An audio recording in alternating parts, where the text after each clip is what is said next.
Պարոն Հովհաննիսյան, բարև, բարև, լավ եք, Մերսի։ ծաղկե փնջով եք եկել։ Այո, միշտ։ Պարոն Հովհաննիսյան, հաշվի առնելով, որ Երզնկայի զինադադարից հետո Թուրքիան չհարգելով այդ զինադադարը ի վերջո հարձակվեց եւ մայիսի 21-ին գրավեց Սարդարապատ գյուղը, այդ պատմության դասերը հաշվի առնելով, ձեր կարծիքով այսօր որ գնում ենք խաղաղության Թուրքիայի հետ, ինչքանով կհարգվի անգամ ամենաբարձրագոչ, այսպես միջազգային բոլոր երաշխիքների ներքո կնքված պայմանագիրը։ Թե մայիս 20 դրասս 21-ը, հետո 26-ը բուն ճակատամարտի օրը եւ հետո 28-ը վեր հետևեց։ Երկու տարի անց 1920 թվականի դեկտեմբերի դրվագները բերում են նրան, որ մենք պիտի կարողանանք մեր ապահովել մեր միջոցներով եւ իհարկե խաղաղությունը ցանկալի է, դենչալի է, մեր ժողովուրդը արժանի է խաղաղության, բայց այն ճանապարհը, որ հիմա բռնվում է, բերում է ուղղակի պատերազմի եւ ոչ թե խաղաղության։ Պիտի գնանք բանակցությունների, պիտի երկխոսություն լինի, բայց ոչ թե միագոմանի զիջումով եւ ոչ թե հակառակորդին թշնամու խոսքի արդարացմամբ։ Եվ այսօր մենք տեսնում ենք ոչ միայն մի հոգի, 2-3 հոգի այդ զարգեպունչից կամ չգիտեմ, այդ իշխանապունչից, ովքեր յուրաքանչյուր իրենց քայլափոխին, իրենց խոսքով արդարացնում են բռնազավթումը, արդարացնում են պատերազմը, արդարացնում են ցեղասպանությունը եւ մենք դա թույլ չենք կարող տալ։ Բարձրապես ով չի սերդել այդ պատմությունը, ինքը պիտի չխոսի այդ պատմության դասերից, որովհետեւ իրենք գրգնում են այդ պատմությունը ամենահորի ձևով։ Պարոն Հովհաննիսյան, Տիկին Աննա Հակոբյանը խոսելով կանայք հանուն խաղաղության նախաձեռնության մասին տարիներ առաջ հայտարարեց, որ ըստ էության Արցախի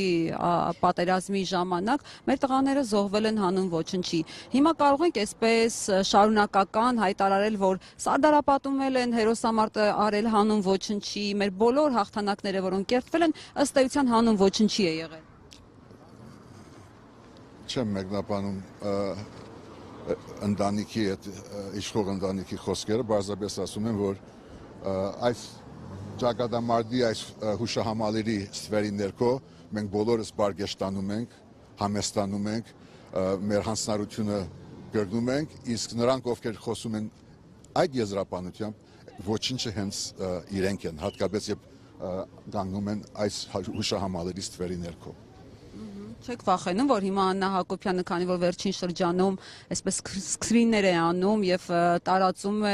շատ ոչ ցիվիլ բառապաշարով դիմում է, հիմա ձեր որ ասեցիք ոչինչ են, մի բան էլ ձեզ կասի։ Ժամանակին ես հույս ունեի տարիներ առաջ, որ նման դիգիններ առաջին գոչվեն, թե չգիտեմ, Պաշտոնյաների դիգնայք, իրենք կկարողանային, ասենք, ամերիկյան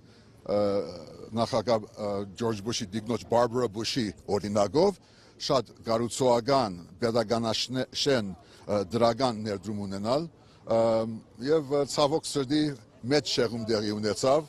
եւ այդ ցանկությունը որ գալ ժամանակին որ ինքը իր նմանները ընտանիքի անդամները կարողանային խաղալ այս մեր պետության վերականգնման գործում դրա այդ հույսերը իթերևել են եւ ցավում եմ որ այս վիճակը այս եզրափանության այս հադագին, բայց երբ խոսել են նշացողի մասին, այդ նշացողը նաև վերաբերել են սեփական բարաբաշարին, եզրույթներին եւ նաև մշակութային աստիճանի մասին։ Եվ վերջին հարցը, քանի որ տևական ժամանակ վաղ առավոտից արգելապատնեշներ էր տեղադրված,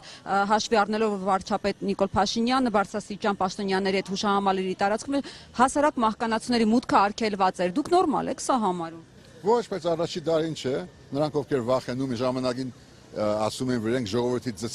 ձոցից ծնվել են եւ այլն, արդեն ժողովրդից վախենում են, չեն ուզում շփվել, չեն ուզում հասկանալ իրենց դերը, իրենց դերը այդ ժողովրդի մոտ եւ սա հերթական տարին է, որ այսպես է, բադահում է, որ ծաղիկները ստիպված հենց ճանապարհի վրա են դնում,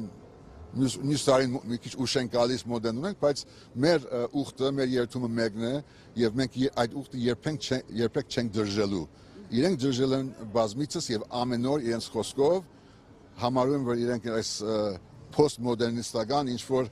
բաներ են ասում, որ դեսեք մենք էլ կարող ենք նման բան ասել, առանց հասկանալու, որ դա պատմության հեգնանք է, դա քաղաքացիների ծաղրանք է եւ դա հագաբերդական, հագասահմանադրական գործունեությունը,